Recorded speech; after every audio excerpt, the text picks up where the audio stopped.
Hello and welcome to the 2 + 2 = 5 podcast, where we say no to the obvious, yes to the uncomfortable, and explore what happens when you stop following the script.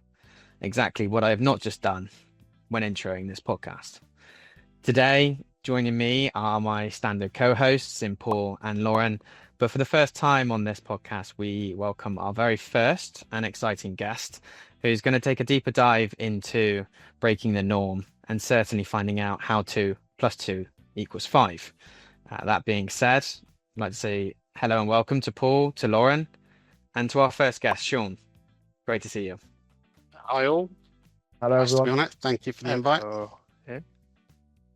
No worries at all.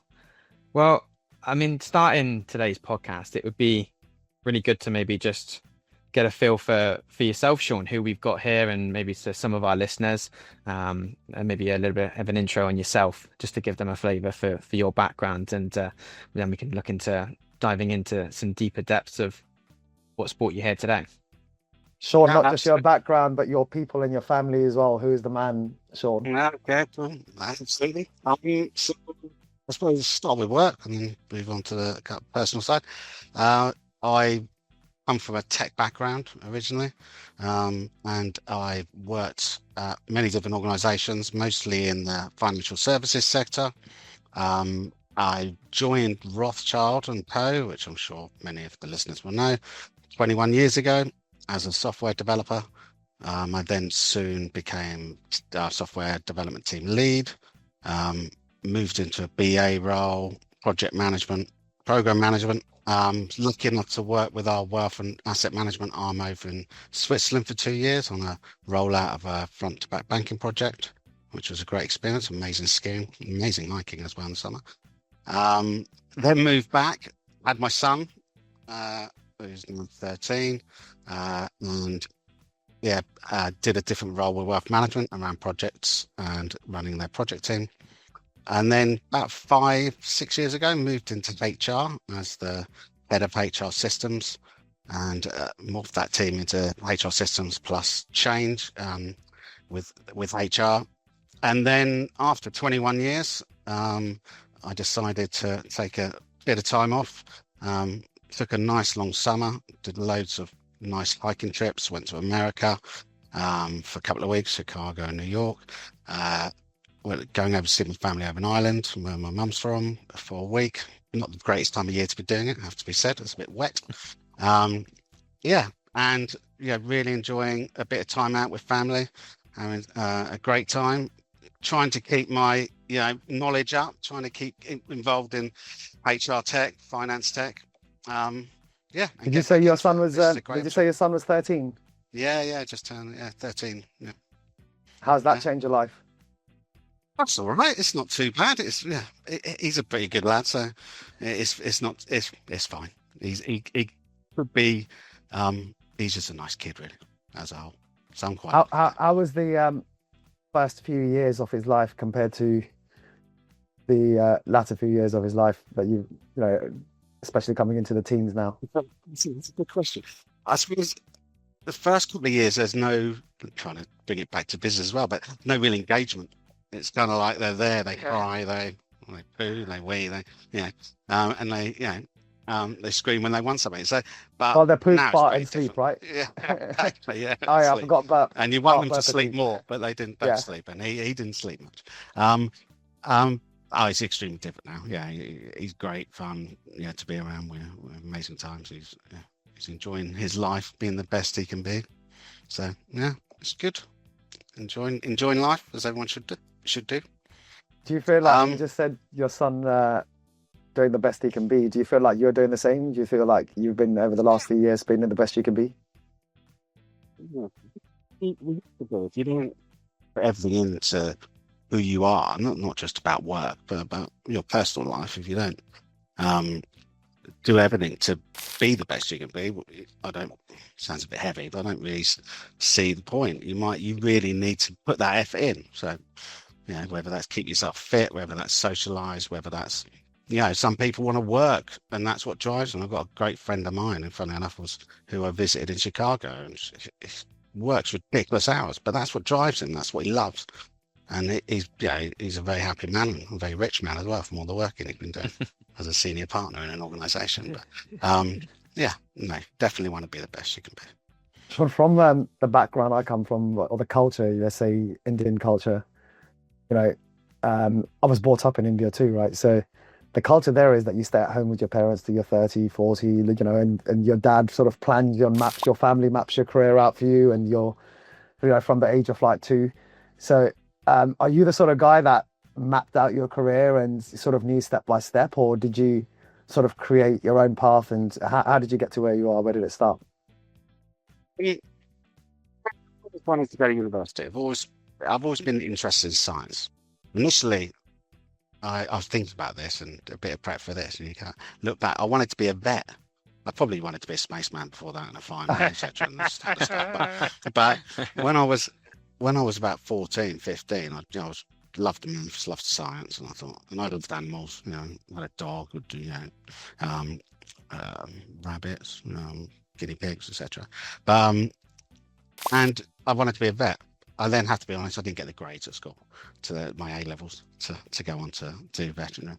So I did biology, and I loved being in a lab. I really enjoyed experimentation side of things, the structure, the analytics, the statistics, going through and getting to the conclusion and writing that up. I really enjoyed that. But as I was at university doing that, I kind of thought to myself, I'm not sure that, looking at what people do in a lab, and I'm sure I've got it totally wrong, but at the age of 19 or 20, I thought I knew everything. I thought, well, if I work in a lab, it's going to be quite solitary. I'm going to be sitting there doing experiments. I'm going to be interacting with people and dealing with people, and I realised that I'm not really sure I want to do this so much. So I kind of knew halfway through my degree I wanted to do something different. But it wasn't technology driven at the time. I enjoyed the statistics side of things and the math side of things. And then I left university. My first job was as an account exec for a market research company, which had some how did you go from science to that? It's a good question. Through luck and a big risk, really, to be honest. I'll come on to that in a minute. The market research is data heavy, hugely data heavy. This was a very small company, which it doesn't exist anymore, so I can't talk about it. Something called BDI. It was mystery shopping. BDI. I quite like the name. Yeah. Anyway, I always got fun. Got bought out by a company called NOP, which again doesn't exist. They've been bought up. And I was working there as this account exec. Really enjoyed it. Got into the reporting side of things, as in the client reports used to come to us. They were Excel, VBA driven, and they had lots of issues in them. So there data issues, there were formatting issues, things weren't lined up properly, the visualizations didn't look great. And I went to IT, asked IT about it, and they said, okay, well, we've got a backlog, can't do anything here. And I thought, okay, well, this isn't great. And I was just getting frustrated by it. And I was quite green at the time, so I wasn't really sharing this with anyone. I was just getting frustrated in my own little hovel. I decided, okay, well, you know what, I'm just going to pick up a VBA book. So I got a VBA book, which was on the shelf at the office, took it home, taught myself a couple of weekends, taught myself VBA, taught myself Excel and a much bigger framework rather than just typing some numbers in. And I came back in and I started playing around with the reports. And then within 2 or 3 weeks, maybe a month, I started maybe changing the odd bit of a report. And then that would then go to my team and they go, well, this report's changed. And I go, well, yeah, changed sort of thing. It's not a great move. I'm not saying anyone should do this. I'm advocating it in the slightest. But then after doing it for, I don't know, a couple of months, I think it was, the head of IT found out. And he, as you can imagine, absolutely lost it. It was of an era where shouting in the office, still happened, and it happened at this point. And he was absolutely right, not to shout at me, but he was right to call it out and say this isn't on. And to be honest, I was quite fortunate, I think, if I look back now, quite fortunate to keep hold of my job. But I was good at what I did, so I stayed in it. And then what happened was I kind of then down tools on the VBA Excel side, and so I'm just keep away from that. I've learnt my lesson there. And about 3-4 months later, the head of IT invited me in his office, and I went in there very sheepishly after only speaking to him in the corridor a couple of times over that period. And he said, I was speaking to someone called Tony, who was a very good friend of mine in IT. And he said, actually, I think you're quite decent. You're quite good at this. You've got some skills, and maybe we could work together and do this. And I said, okay, what do you mean by that? And he goes, well, there's a client reporting role in IT. Do you fancy doing it? And well, okay, yeah. And that's how I got into IT. So, did you get any pushback from friends and family that you had spent all this time studying science and had a dream of becoming a vet, and now you were going somewhere else? Or did you sort of get pushed and say, yeah, no, take the job because that's what we should do? Not really so much. It was, I come from my mum lived on a quite little village, and family were fishermen or etc. My dad, not self-taught, but went through an engineering college. So I was the first in my extended family. I think I was the first or second in my extended family to go to university. So the fact I went to university was a brilliant thing. And I think they were just happy to know that I was still doing something. I'd moved up to Oxford by that point as well. So I was kind of away from the home, which my parents are in northwest London. So, but yeah, no, they were very happy for what I was doing. And the problem was then, of course, you go back home and your dad says, well, my PC's not working, can you fix it? It's like, well, it's kind of what I do in IT, but I'll help you out, sort of thing. Still does it with his phone. He thinks I'm an Apple or Samsung expert, and of course I'm not. Any regrets? It's an interesting way into IT, but it worked. I was going to say, any regrets ever making that change? No, I don't think so. No, 2 seconds, I'm just going to drink. That's all right. No, because I'm went in, as I said, went to software development for a long time, and I'm far enough away from it now to get into coding. But there was this kind of period of time where, and I don't know, anyone else on here that's gone through the technical route where you still want to delve back in. And when I was leading a team of developers, you kind of maybe I'll just do this bit over here and dabble a bit. But as you go through your career and you move up, you have to move away from that. But I definitely don't. I think it teaches you the whole technology side of things. I think it teaches you a huge amount of skills which you can use across different industries and different roles. So being structured and organized. When you've got a project plan, that leads. Well, when you're trying to develop something, you're developing it in a certain way. You're developing it with structure. You go into becoming a BA, it's similar project management, and then those skills are very transferable across to most other roles as well. You do have to balance that, I find, sometimes where you can go a bit too far that way and become a bit too structured and a bit too rigid. So then you have to balance that and say, okay, I need to be a bit more flexible here. But again, it comes with experience. Has there ever been a situation or occasion, perhaps, where everybody around you, or all history and experience, saying to you, no, that's not the way to go, but you've done it anyway because you've believed your gut, you trusted in your gut, and thought, no, I'm going to do this because I think I can make it work? I ask that question because so many people in life have things they want to do, but don't do it because so many people around them are saying to them, no, that's not the right way to go.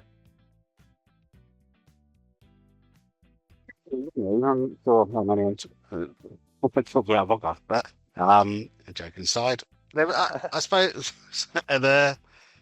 so what you are where I was kind of doubted and where you were doubted, or what example can I give you? All three of you have been to university, right? And my family told me go to university, and when I didn't, in fact, they stopped talking to me for quite a while to say, you're not going to do education and you're not going to make anything of yourself. But I knew myself, and I knew that I wasn't the sort of person that could do a dissertation. I wasn't the sort of person that could sit there for 3 years and read books. I just knew me, and regardless of 99% of the people telling me don't do it, I did it because I knew it was right for me. I've got obviously the most recent one I can talk about is what I'm doing now. I mean, okay. It's like I've taken a.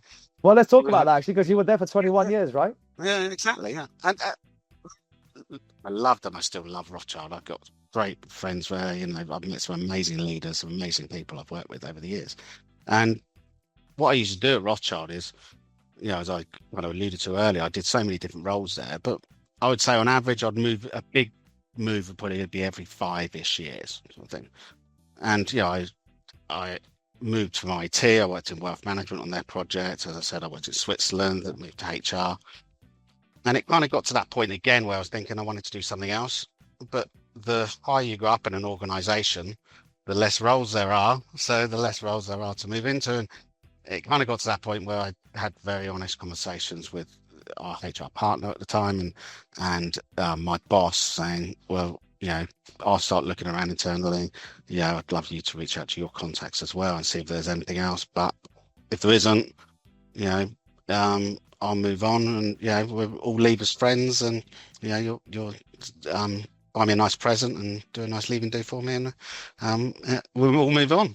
And it was it's been I've had a great time since I've as I say, great summer, and it's really made me, just before you kind of move into roles via either going out to search for them, and you kind of like go from a developer to a developer team lead, and there's this kind of set career path. Whereas I think this time it's the first time I've really sat back and said, actually, what am I good at and what do I like doing? Because I've had a bit of time to think about it. And it's like, actually, I really like doing this part of what I used to do, but I don't really like this part. So, okay, so let's try and look at what roles does that kind of include me into and exclude me from as well. So it's been really enlightening and really nice. And so that is probably a current one, which we'll see in a year's time whether it was the right decision or not. It's one of those situations I'm 99% sure of the time. Yep, that's actually brilliant. The 1% of the time thinking, oh my God, sort of thing. But that's kind of the way of life. But in the past, I'm sure there's loads. I mean, moving to HR is a good example. I was in a very good role within IT at the time. It was probably in a year before we had a new CTO. Who's brilliant, super smart guy, great manager, was really going places, and there was roles I could have taken in IT, and I just worked on the Workday rollout with Lauren and others. Really enjoyed it. Knew a lot of people in HR because they were one of my clients in the role that I was in, and I just thought this is it's a great opportunity. I can really expand my skill set here. I can learn new skills. I can really challenge myself. And that's, as I was saying earlier, you really want to push yourself, to be the best you could, to have the best life, be the best you can be. And challenging yourself is a big part of that. If you're not challenging yourself, and some people, again, I feel like I'm preaching a bit, but I don't want to stand like that at all, because, some people are quite happy, doing the same thing, and doing that for years. But I like to challenge myself. I like to do different things. And I think that HR was another opportunity. I kind of knew in moving to HR, I wouldn't say I burnt my bridges with IT, but I definitely didn't improve my relationship with them. So I had to think, okay, I'm moving to HR. There is a good chance I won't be able to move back. Now, I think, after 5-6 years of being there, I'd probably be okay. But anyway. Well, maybe not IT at the same company, but I want to ask you a little bit about IT and people side of it. I found myself in a strange situation over the last couple of weeks. It was actually inspired by a friend of mine called Will Storr, who owns another recruitment company. And we were just having a discussion. And the next conversation I had with a hiring manager after that, I found myself asking the question, is your next hire a human being or an AI agent? How do you see, and that's one of the things I think over the next few years, a lot of people are going to have to retrain themselves. They're going to have to think of a different way to do something. They're going to have to think of a different way of doing their current job. A couple of configuration people said to me, what do we do about our job? We don't need to configure anymore. I was like, no, AI is going to do your configuration. So what do you think you could do? And they're like, I don't know. Said, well, you could talk to the AI and teach it and run it, right? Be a prompt engineer. And what about you? Like, you've left it in a really interesting place, with Rothschild after so long. You've got a cross experience of IT and people. how do you see the impact of that sort of question coming into reality? What about if I ask you, is your next hire an agent or is it a person? Will be involved people. I think that a good HR or good setup with between HR and technology is that you have a balance between the two. You're always going to need people to tell the AI what to do. So, using your configuration or the configurators that you were speaking to, example, there's potentially an opportunity for them. They would understand it, whether it's in Workday. Let's assume it's in Workday. You're talking this configuration team. They won't be doing the configuration, but they will be working with the business on what do you want to do. Okay, I understand Workday. I understand how I don't know, prison works, or I understand how recruitment works. For Luke, we use the recruitment example. So I understand how the recruitment works. I'm going to speak to Luke. Luke, what do you want to do? Do you want to look at high score for volume recruiting, etc.? What's your drivers around this? They would then take that. They would then feed that into the AI, the code generation engine that you're using, and so the configuration isn't done by them, but there's a huge part in the middle, which is really where the value is. That's where the value comes. It's speaking to Luke and Luke's colleagues and finding out that information. Okay, now I need to translate that. Well, actually, I know, Luke, we can't do that because of this, this module in Workday doesn't do it. We could possibly look at this Extend app, or there's one that you can get off the shelf. We could build one. That you wouldn't be able to do that if you didn't have the configuration knowledge, because we know how this down here works.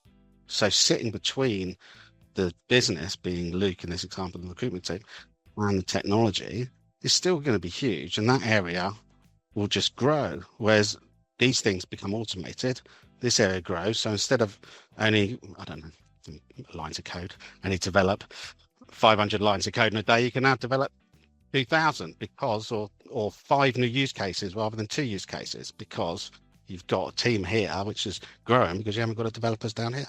So I think there's always going to be a need for a human interaction. It's just that some of the roles that, as you said, people need to diversify into other areas. People need to adapt to different roles and retrain, and that's tough for anyone.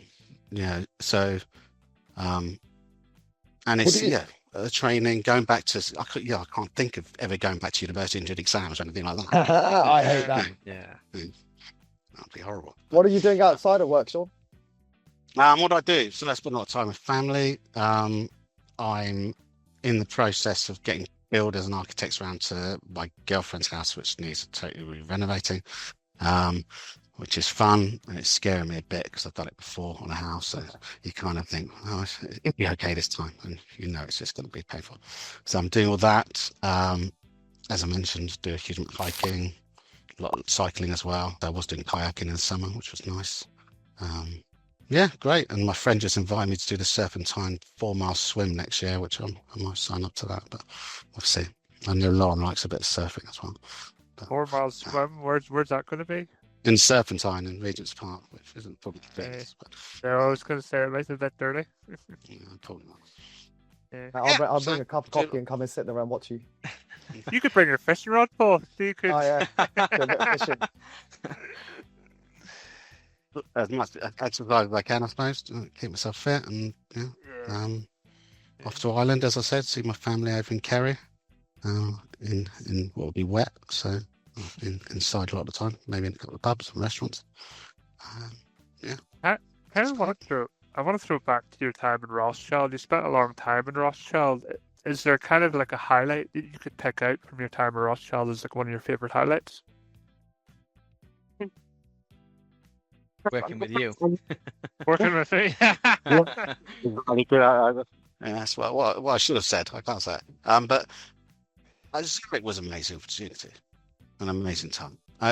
It was great from a opportunity perspective. It was a massive project. There's Avalog, which you may not have heard, is huge banking platform, front to back, and my role was to manage all the surrounding systems, so all the integrations. So on about this. So build out a CRM. We got a consultancy in to build the CRM because Avalog didn't do that, and you integrate that into the core banking platform, portfolio management, payment systems, etc. So I'd build out a team which would manage all these integrations. So that was a huge opportunity. It was massive hours, even more than normal. Firstly, because you're away from home, so you kind of like you've got the time, and all you're going to do is go for dinner and afterwards. But the office was in a place called Tiefenbrunn, and it was at the bottom of the hill, and the main Rothschild office was at the top. And that was a nice office, and the ops and IT were down in, as always. No one's had to dive. It was very nice. But the great part about it was right on the lake, and it was opposite a Lido. And the reason I mention it is that because when I was in hotel and then I moved into an apartment, I used to just bring a towel down and go swimming in the lake at lunch. I mean, how great is that? It was amazing. It was, and that things like that, and then going skiing in the winter, and then being able to hike up, mountains, Pilatus, and Lucerna's place. Yeah, just brilliant, amazing place. And it was great from a cultural perspective as well, because it's very different there to what it's like in London. It's a very different environment. I live in London. I think it's the most diverse city in the world. It's brilliant. There, just the money that was there was different, and it has a whole different vibe about it. It's brilliant place. So that was amazing. I had an amazing time in many roles. In HR, I had a great time. Had a great team there. So Lauren knows some of them as well, not all of them. I can remember you coming on to the project at that time, so I can't remember who your before was, but obviously you were the predecessor of someone else. I think this guy called Steve Westcott. The project was kind of a critical time, and someone in the project said we need to bring in the heavyweights, and somebody was like, let's bring in this guy Sean Mandrill, and we didn't know who Sean Mandrill was at the time. And we were introduced to Sean, and certainly it brought a lot of life to the project, and got the customer, got Rothschild live. So it did. Yeah, it was a great project. Really enjoyed that. I really enjoyed the last big project I worked on there, which was a massive reorganization of the business, where they decided to bring in but you got three businesses at Rothschild. You got a wealth and asset management arm, which I used to work for. You got global advisory. And you had what was called merchant banking. It's now called 5 Hours. And the managing partners, the three people that manage those businesses, sit under Alistair Rothschild, wanted to bring those costs for the HR team, the IT team, finance, etc., into their business, so that from a financial standpoint, the reporting was better. And that was, as you can imagine, a huge change. We had to. It's a workday change, but then there's a whole downstream. People that were into IT aren't in IT anymore. They're now in wealth and asset management. But you need to still see them in IT, because the head of IT wants to see that he has a group of 150 people. 70 of them are kind of group IT, and the other 80 are spread across the three businesses. But the downstream impact was massive. So it was a year-long project, and it was really enjoyable because it was across all parts of the business. I had to work really tightly with finance, who I've worked with for several years. But it was really enjoyable. And I think, once that finished, which went live in January this year, that's when I started thinking, maybe I'll do something a bit different. But I had great times there. They're a brilliant group of people, amazing organisation. They've got some brilliant benefits, I would say. At Christmas, you get a turkey. I know about this. So everyone in the London office gets a turkey at Christmas, and it gets that would cost a hell of a lot of money for us. There you go. There's an idea for you, Paul. I'll have a turkey for Christmas. Listen, short stuff. Why don't you get on with your questions? Well, to be honest with you, I was actually Sean kind of led into it quite nicely, because I was going to say that you touched upon it earlier on, but actually you made a massive jump, right? Making a decision to, leave a company that gives you turkeys at Christmas and, a whole host of other benefits and really exciting projects. Was there anything that kind of really tipped you over the edge in terms of saying, actually, I'm going to go and make a change and do something different? Was there a particular thing, or do you think it was like an accumulation of that feeling growing inside of taking that next step?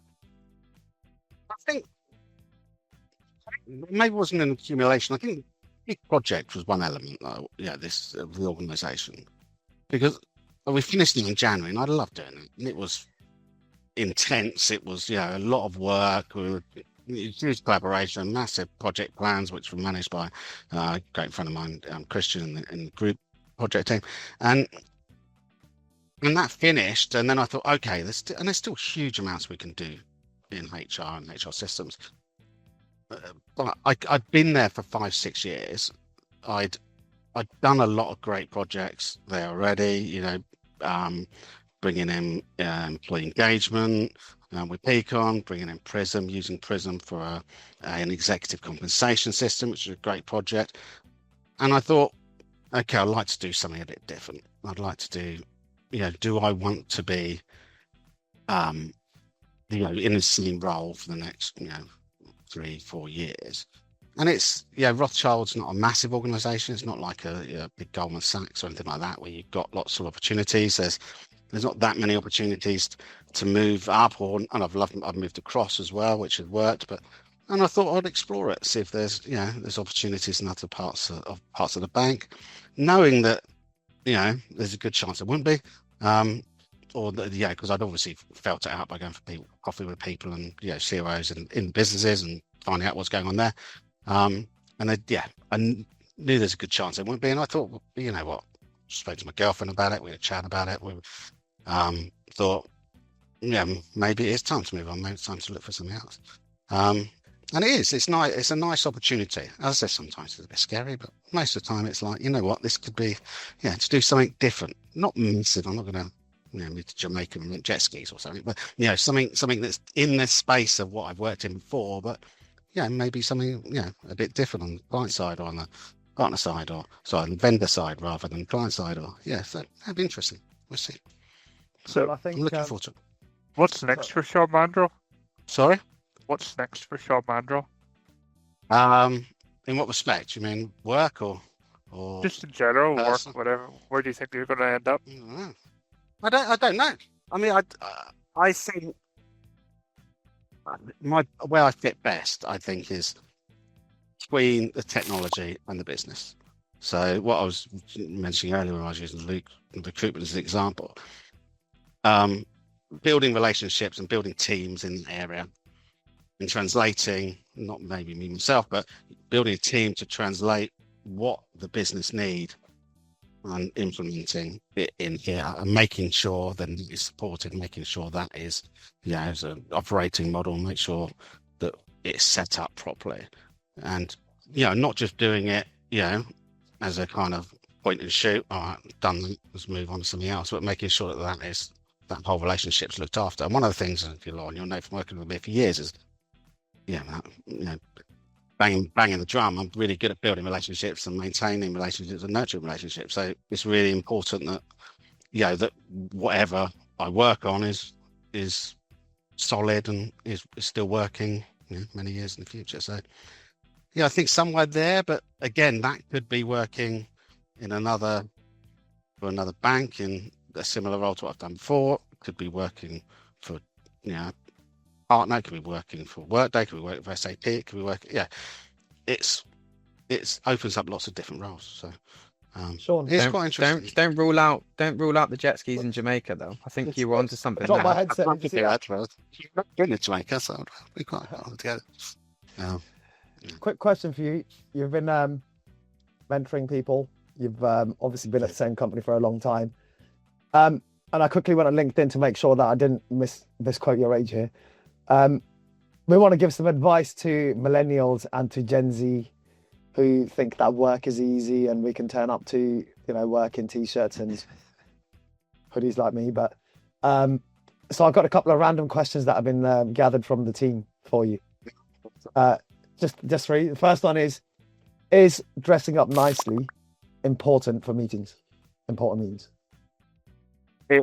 Let's give my first question. What sort of meeting is it? Is it let's say it's an important meeting. You're meeting a client. I think you'll have to pitch it to the client, or not pitch it to the client, but who's the client? You'd have to think about who the client is, learn who the client is. So it's not, you'd ask the right questions. So is this I don't know. Is this an old-fashioned bank? Is it a Lazarus? We're going to meet Rothschild. I think We're coming to meet you at Rothschild. Should we dress up if nicely? you're coming to meet me at Rothschild, I would expect I wouldn't expect you to be in jeans and a t-shirt, but I wouldn't expect you to wearing a tie either.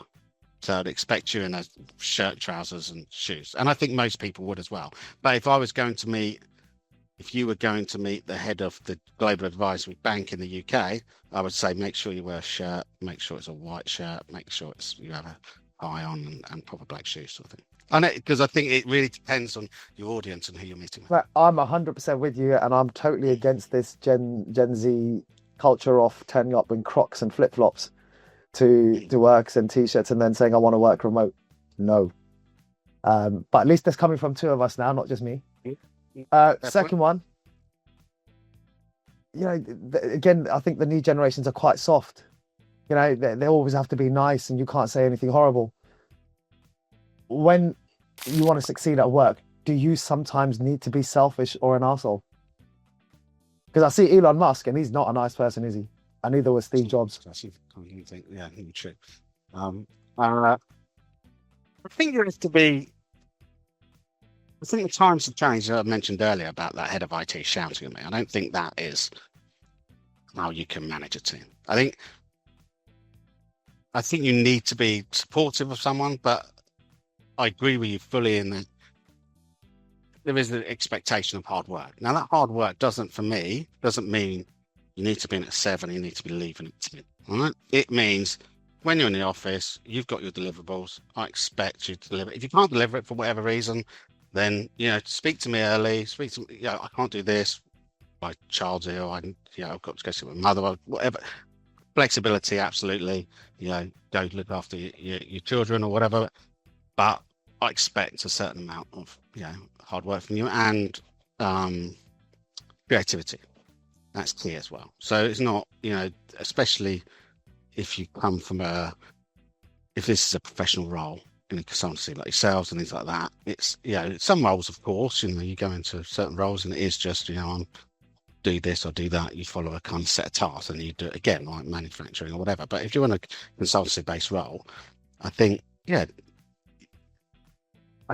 are, as long as you're fair, as long as if either way, I always look at it is if someone did that to me, how would I feel, sort of thing. Yeah. So I always compare and I say, okay, well actually, I think I probably was a bit harsh with that person because if my boss did that to me, I would think, And what about I would think, I absolutely deserved it. I was going to say, what about not in a management capacity, but let's say there's 4 of you going for the same job for a promotion. And sorry, that's the original question. So what, should you be cutthroat about it? Would you be a little bit nasty with your colleagues and just because you want to get that job? I think I'd be... Luke, I told you. Don't do it. Put myself forward, and I think I would always...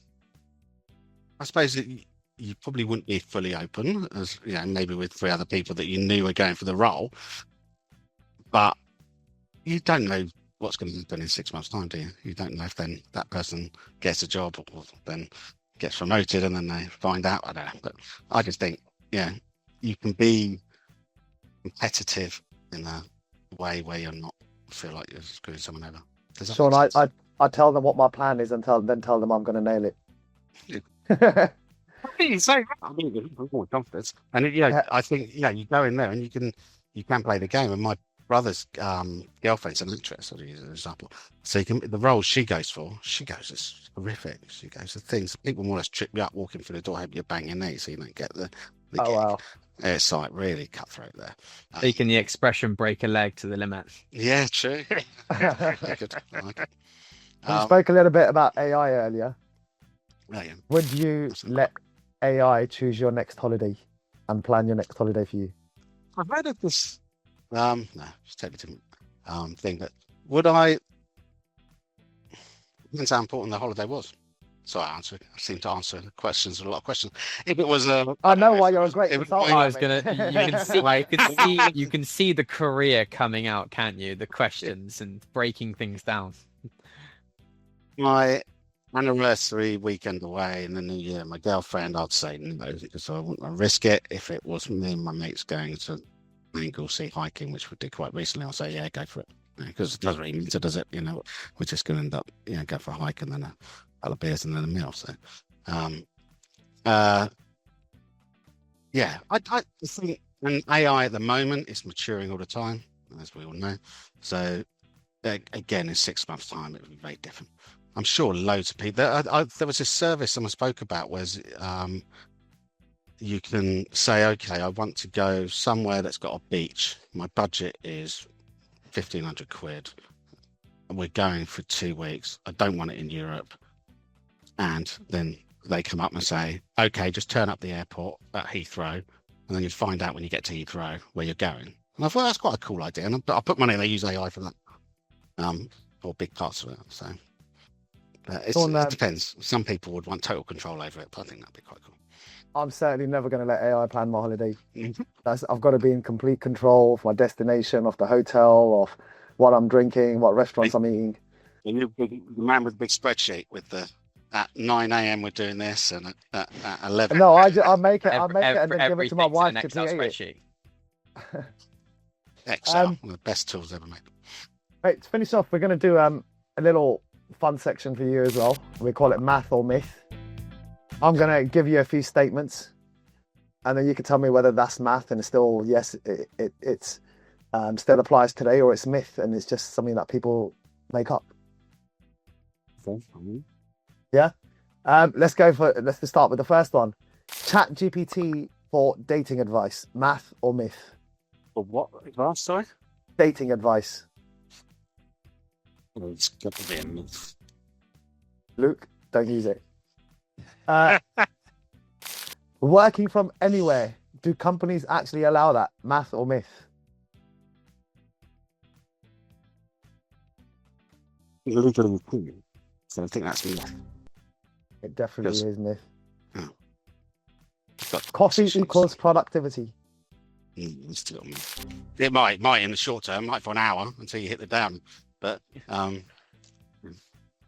Pineapple on pizza. that's myth. That's awful. That's wrong. That's terrible. I'm 8 so out- glad you've said that. 8 hours of sleep equals productivity. That's what you need. Each person's different. So I could do with 8 hours sleep every night, but that's not going to happen. I don't know if you're into crypto, but is crypto making a comeback? I'm not really into crypto, but I don't know on that one. I'd say no, it's a myth. Very last. Listen. Very last one for you. Follow your passion. That's definitely. Definitely math. Yeah. And your passion could be anything. It doesn't really matter. Yeah, cool.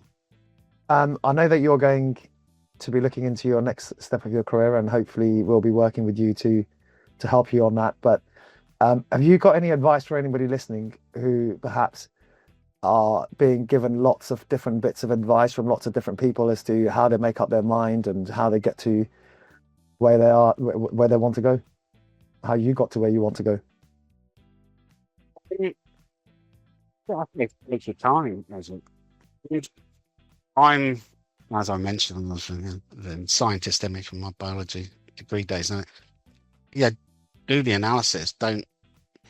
Don't make a decision on the fly. Don't make a decision without looking into looking into what you need to look into. AI is a perfect example of a tool where you can use it to say, okay, well, yeah, I've got these skills. What do I want to do? I mean, it's sometimes that straightforward. It's never going to give you the perfect answer, but it gives you ideas, and then that idea then feeds onto another idea. But yeah, do the analysis. Yeah, make sure you when you've made that decision, you can say, you know what, I've backed that up with all this. So that even if the decision's the wrong one in the future, or happens to be the wrong one, you can look back and say, you know what, I made it based on good faith.